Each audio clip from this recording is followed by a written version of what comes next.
안녕하세요. 오늘의 데일리 뉴스레터에 오신 것을 환영합니다. 1. 세계 1위 골키퍼가 한국에 보낸 충격적인 발언. 2. 카오스와 한국이 해결책입니다. 3. 대한민국의 진정한 힘. 한번 진실을 알아봅시다. 나는 어머니가 이 혼란스러운 곳에서 벗어나 한국으로 이주하여 노년을 즐기게 해야 했습니다. 현 세계 최고의 골키퍼의 충격적인 발언은 전 세계를 경악케 했다. 다비드 데헤아. 언론에 공개되지 않은 진실을 지금부터 관객 여러분과 공유하겠습니다. 일부 최근 정보에 따르면 스페인의 극도로 혼란스러운 상황에 대해 이야기하고 있습니다. 스페인에 위치한 바스크 지역 이 지역에서 시민들이 들불처럼 일어나 독립 시위를 벌이기 시작했습니다. 유럽을 강타한 전례 없는 경제 위기 때문이라고 하는데요. 의외로 골키퍼 다비드 데 헤아의 어머니가 멋진 칸타브리아 바다의 신선한 공기를 즐기기 위해 이곳에 살고 있습니다. 혼돈의 어두운 그림자가 전체 장소를 덮을 때까지 모든 것이 여전히 훌륭할 것입니다. 거리로 나온 시민들은 한 목소리로 독립을 외치는 가운데 특이하게 거리에 태극기가 나부꼈다고 합니다. 심지어 한국 편입을 외치는 목소리가 나오며 바스크인들이 한국인이 되고 싶다고 나선 상황. 대체 바스크인들이 왜 한국을 찾으며 태극기를 들고 시위에 나서게 되었는지 사람들은 놀라운 모습에 일제히 경탄했습니다. 그동안 저수지 아래에 잠들었던 고대 유적이 모습을 드러내면서 알려지지 않았던 스페인 고대 문화에 대해 관심이 집중된 것인데요. 스페인 서부 카세레스 주에 위치한 발데카나스 저수지는 항상 물이 가득 차 있는 곳이었습니다. 그러나 기상이변으로 인해 스페인 전역에 가뭄이 심해지면서 물이 사라지고 바닥이 드러나면서 다시 모습을 보인 것이죠. 원래 이 유물은 과달페랄의 보인돌이라는 명칭이 붙여진 유적으로 기원전 5000년에 만들어진 것으로 추정되는 유적인데요. 독일 고고학자에 의해 처음 그 존재가 알려졌으나 프란시스 프랑코 독재 정권 치하에서 저수지 개발 프로젝트로 그 모습이 사라졌죠. 개발과 저수지가 더 중요했기에 이 유적은 보호나 관리 없이 그대로 물속에 잠길 수밖에 없었습니다.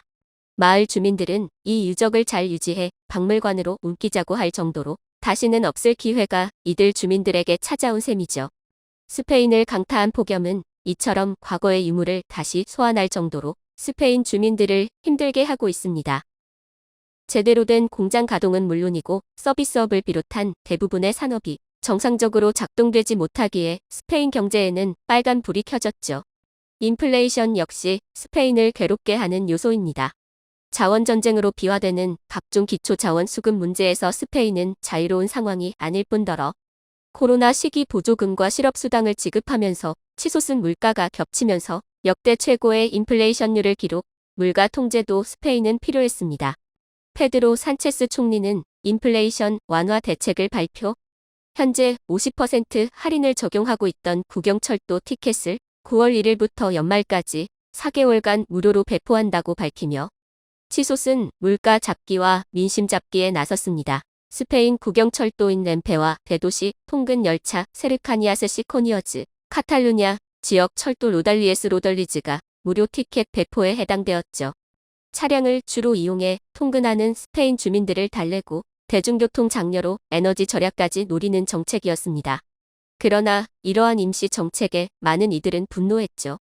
게다가 스페인의 작은 도시 그라나딜라의 주민들이 정부의 무책임한 이주 정책을 비난하는 일이 벌어지면서 정부의 무능이 스페인 사회의 화두가 되었습니다.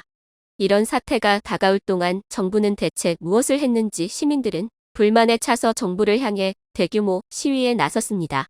불같은 성격의 국가답게 시위는 동시다발적으로 이뤄졌죠.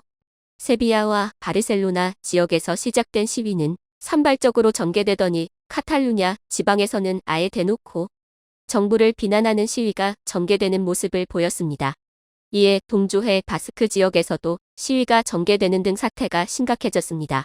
그런데 바스크 지역에서 벌어진 시위가 기묘한 모습을 띠기 시작했습니다.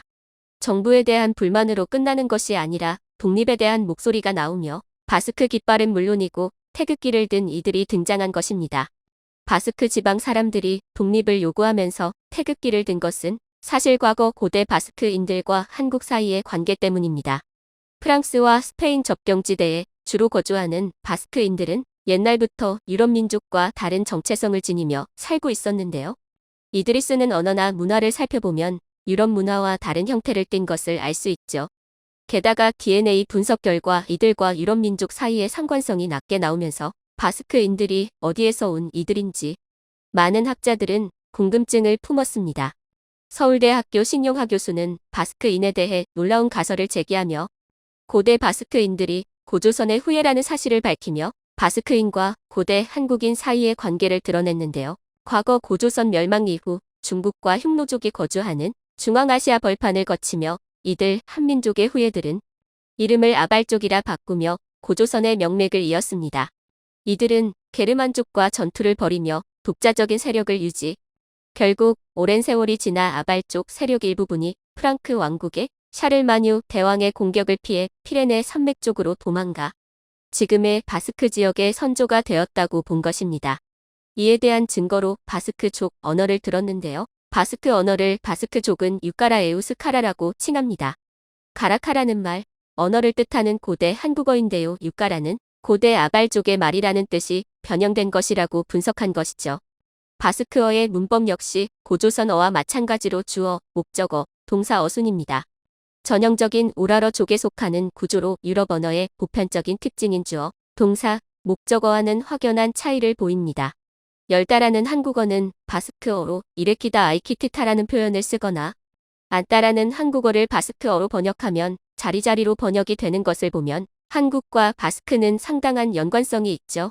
무엇보다 바스크 족거주지에 고인돌 무덤이 있다는 것이 강력한 증거입니다. 피레네 산맥 기슭에 위치한 고인돌 무덤이 현재도 남아있는데요. 중세 초기에 만들어진 고인돌로 한국에 남아있는 고인돌 유적과 흡사합니다. 바스크에서도 신용하 교수의 이론을 접하며 한국과 바스크 사이의 인연에 대해 익히 잘 알고 있는데요. 바스크 독립운동 세력들 가운데서 뿌리인 한국으로 돌아가야 한다고 할 정도로 한국에 빠진 이들이 많은 상황. 그런 가운데 스페인 정부에서 잘못된 정책을 펼치며 바스크인들을 괴롭게 하는 것이 화근이 되었죠. 독립 세력들은 이 기회에 한국에 편입되길 바란다며 태극기를 들고 거리에 나선 것입니다. 바스크는 오래전부터 스페인으로부터 독립을 꿈꿨습니다. 오래전부터 스페인 다른 지방과 융화되길 거부하며 독자적인 문명과 세력을 계속 유지하길 원했죠. 이런 바스크인들을 스페인 정부는 인정하지 않고 무자비하게 탄압하는 모습을 보였습니다. 독재 정권인 프랑코 정권은 바스크인들을 학살하며 바스크에게 씻을 수 없는 상처를 남겼죠. 이런 역사를 지니고 있기에 바스크인들은 같은 민족의 뿌리를 공유하는 한국에 편입되길 원하며 독립에 나선 것입니다. 어찌 보면 고아라 할 수 있는 바스크인들이 부모인 한국을 찾는 것은 당연한 일이죠.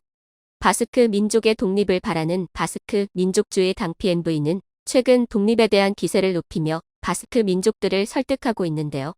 이들이 강조하는 것은 바스크인들의 재산을 빼앗아 가난한 스페인 다른 지역에게 나눠주는 정부의 잘못입니다. 바스크 지역은 스페인 다른 지역에 비해 잘 사는 도시들이 많은데요. 특히 빌바오 지역의 경우 수많은 관광객들이 돈을 쓰는 장소이자 세계적인 기업들이 투자를 하는 곳으로 유명한 곳입니다. 소득세도 높게 측정된 지역이죠. 그렇기에 예전부터 스페인 정부에 대해 불만이 많았습니다. 그러나 경제 위기가 닥쳐오면서 바스크 지역은 홀대를 받고 다른 지역이 더 우대받는 것에 바스크인들은 폭발을 한 것이죠. 부유한 국가이자 선진국인 한국에 편입되어 한국 시민으로서 사는 것이 바스크인들 입장에서 더 낫다고 판단한 것인데요. 바스크주 정부는 민족주의당의 독려에 힘입어 주민투표를 다시 개최할 예정이라고 합니다. 독립과 함께 스페인에서 벗어나 한국에 편입되는 것을 목적으로 주민들에게 의사를 물어본다고 하는데요. 최근 폴란드의 한국 방산 수입은 물론이고 나토는 물론이고 G7 등 주요 국제단체에서 강력한 위상을 보여주는 한국에 대해 바스크인들이 호의를 보내는 상황. 바스크의 본격적인 독립 움직임에 스페인 내에 또 다른 독립운동 조직 카탈루냐 독립운동 세력도 발맞춰 독립 목소리를 높이고 있습니다. 각지에서 벌어지는 민족 독립에 스페인 정부는 당황함을 감추지 못하고 있죠. 한국에게 편입되길 원하는 스페인 바스크 민족의 독립운동을 응원하며 그동안 스페인에게 탄압받던 형제 민족이 자유를 되찾길 희망해 보겠습니다. 또한 골키퍼 다비드 대 헤아의 어머니께서 하루빨리 이 혼란을 무사히 떠나 한국으로 가길 바랍니다. 현재 한국은 세계에서 가장 살기 좋은 나라 중 하나로 평가받고 있습니다. 한국은 신선한 공기, 현대적인 편의 시설 및 세계 최고의 엔터테인먼트 부문을 보유하고 있을 뿐만 아니라 매우 높은 수준의 보안을 보유하고 있습니다.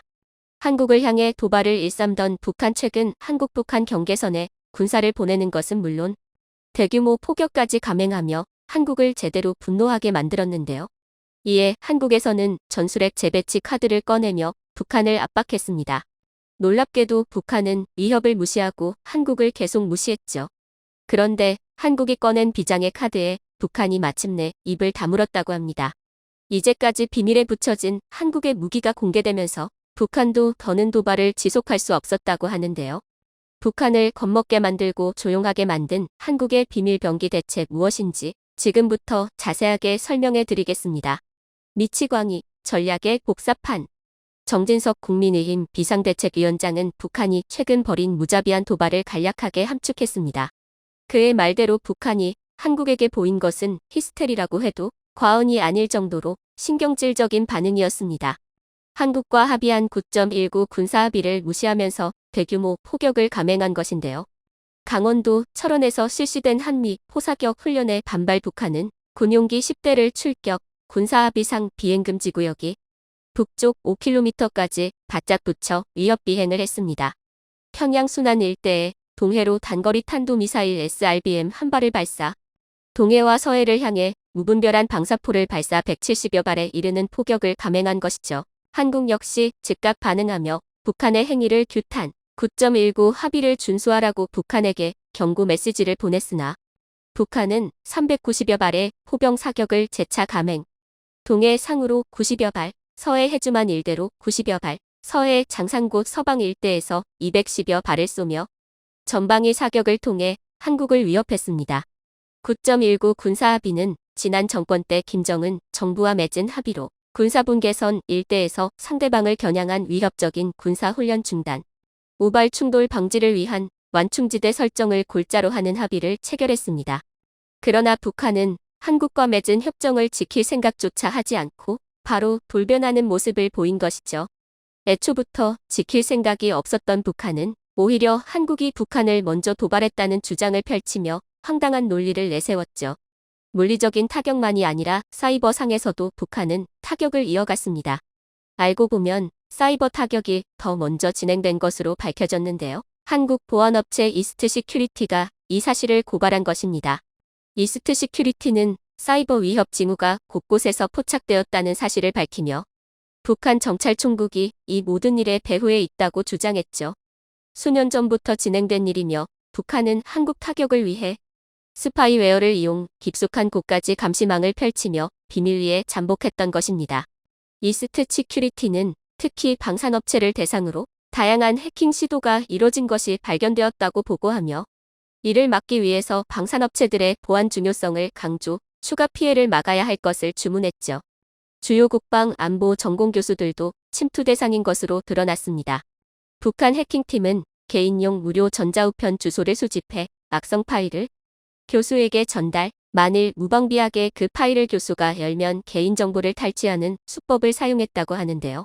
돈을 목적으로 벌인 일들이 대부분이었으나 최근 들어 중요 인물에게 접근, 한국이 가진 데이터를 빼내려는 움직임이 더 활발하다는 사실을 이스트 시큐리티는 파악한 것이죠. 이런 해킹 시도를 막고 보안을 강화하기 위한 좋은 방법은 VPN을 적극적으로 사용하는 일입니다.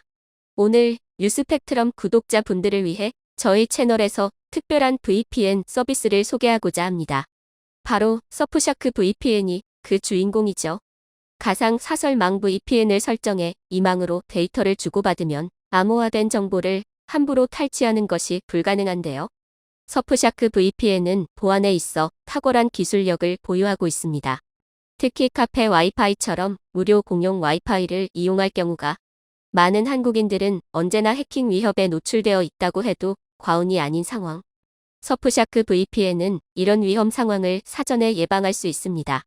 그 밖에도 서프샤크 VPN을 사용하면 국가에서 차단된 웹사이트를 안전하게 이용할 수 있고 넷플릭스나 디즈니 플러스처럼 특정 국가에선 볼 수 없는 콘텐츠 서프샤크 VPN을 이용한다면 쉽게 볼 수 있죠. 이렇게 다양한 서비스를 제공하는 서프샤크 VPN에서 우리 뉴스펙트럼 구독자를 위해 특별 할인 서비스를 제공한다고 합니다. 프로모션 코드 뉴스펙트럼을 구입 시 입력하면 83% 할인해 3개월 무료 이용 서비스를 누릴 수 있는데요. 하단 링크를 통해 접속할 수 있게 해놓았으니 구독자 여러분들은 아래 들어가서 좋은 조건의 서프샤크 VPN 서비스를 이용해 보시기 바랍니다. 지속되는 북한의 사이버 및 물리적인 도발은 한국의 인내심을 폭발하게 만들었죠. 한국은 이제까지와 다르게 북한을 제압할 효과적인 수단이 필요했습니다. 그리고 그 수단으로 전술핵이 최근 화제에 오른 것인데요. 핵을 믿고 한국에게 국지 도발을 감행하는 북한에 맞서 한국도 전술핵을 보유하는 것으로 맞대응하자는 것이죠. 핵을 들먹이는 북한에 맞서 한국도 핵을 쏠 수 있다는 것을 보여주자는 의견이 힘을 얻은 것이죠. 한국 정부는 최근 성명과 언론 보도를 통해 전술핵 도입의 필요성을 강조하며 주변국의 강력한 무장에 맞서 한국도 무장할 필요성이 있다고 주장했습니다. 주변국이라 지칭한 국가는 단연 북한이었죠. 방산 무기 수출에 있어 혁혁한 성과를 내며 미사일 기술에 있어서도 눈부신 발전을 했기에 한국 입장에서는 돈과 기술을 모두 보유하고 있고 개발에 나선다면 핵을 만드는 것은 어려운 일이 아닌 상황. 일찍이 핵을 보유하고자 했던 역사가 있었기에 한국에게 있어 핵이란 꿈이라 할 수 있습니다. 하지만 이 꿈은 번번이 좌절되어야 했는데요. 바로 미국의 강력한 견제와 간섭 때문입니다. 박정희 정부 시절 단독 핵 개발을 꿈꾸며 몰래 핵 개발 연구를 했던 한국은 미국에 의해 핵을 포기하게 되었습니다. 이후 미국의 핵구산에 포함되어 핵 개발 포기를 선언했죠. 핵이라면 그 어떤 수단을 써서라도 다른 국가가 보유하지 못하게 막은 미국은 이 문제에 있어 단호했습니다. 그래서 핵에 대해 비핵화 이야기만 꺼낼 뿐 한국에 대해 핵을 주겠다는 이야기는 표면으로 드러나지 않았습니다. 그런데 최근 이러한 기조가 변화했다는 것이 알려졌는데요. 북한이 미사일 도발을 한창 하던 9월 중 한미 간 긴급회의가 열렸고 여기서 전술핵 재배치에 대한 이야기가 등장한 것입니다. 미국이 보유한 전술핵을 일정 기간 제한적으로 한반도 주변에 배치, 확장 억제력을 강화하자는 제안이었죠. 특정 위치와 무기 수량까지 논의되었을 정도로 이 논의는 급 물살을 타기 시작했습니다. 미국의 반응 역시 그 전에 반대 기조와는 달랐습니다. 그리고 최근 게리 세이모어 전 백악관 대량 살상 무기 조정관은 구체적인 플랜의 일부를 언론에 공개했는데요. B-61 전술핵 폭탄이 한국에 배치될 가능성을 주장했습니다. 핵무기 투하용으로 개발된 B-61 전술핵 폭탄은 F-16, F-35 등 전투기에 탑재해 특정 위치까지 이동, 전술핵 폭탄을 떨어뜨리는 방식의 무기인데요. 무기까지 특정할 정도로 세부 내용이 합의된 것을 시사합니다.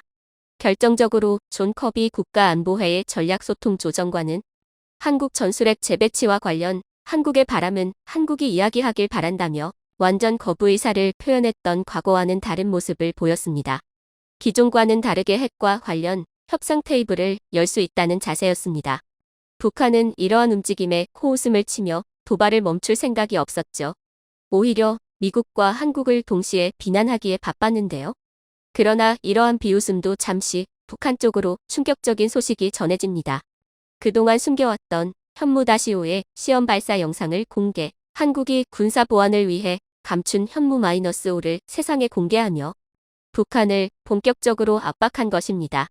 현무-5 고위력 탄도미사일은 벙커버스터라는 칭호를 들으며 최대 8톤의 탄두를 장착한 재래식 미사일 최강 파괴력을 자랑합니다. 지하 100m보다 더 깊은 갱도의 표적을 파괴할 수 있어 설사 북한군이 어디에 숨어있든 요격할 수 있다는 평가를 들었죠. 그러나 현무-5는 개발이 진행되고 있다는 것만 알려졌을 뿐 어디까지 개발되었는지 그리고 파괴력 수준에서 실제로 알려진 수준을 자랑하는지에 대해 비밀에 붙여졌습니다. 혹자는 허세라는 평가를 하며 현무-5에 대해 저평가를 남기기도 했죠. 군사 전문가들 사이에서도 현무-5가 모습을 드러내는 것은 5년 뒤라고 얘기할 정도로 실현하기 어려울 것이라 전망했습니다. 그런데 한국 정부가 갑작스럽게 현무-5 발사 영상을 공개하면서 개발이 거의 마무리 단계라는 것을 공개한 것이죠. 북한 입장에서도 갑작스러운 한국의 현무-5 공개에 당혹감을 감추지 못했다고 합니다. 그리고 더 무서운 가능성에 북한은 전율했다고 하는데요. 바로 핵탄두를 탑재한 현무-5가 북한을 강타할 수도 있다는 사실이었습니다. 알려진 것과 다르게 B-61 핵폭탄이 아니라 현무-5의 핵탄두를 실어 북한을 공격할 수도 있다는 가능성에 사로잡힌 것이죠. 미국의 태도 변화와 전술핵과 관련한 한국 정부의 강경한 태도 역시 이들 뒷받침하는 상황. 핵만 믿던 북한 입장에서는 상상도 하기 싫은 시나리오에 직면한 것이죠. 또 한 번 포격을 가하려던 북한은 현무-5를 공개한 한국의 놀라 포격을 잠시 중지했다고 합니다. 안하무인의 모습을 보인 북한의 콧대를 단번에 꺾으며 한국의 강력함을 보여주었는데요. 영상이 도움이 되셨다면 구독과 좋아요 부탁드리며 오늘도 감사합니다. 최고로 멋진 하루 보내시길 바랄게요.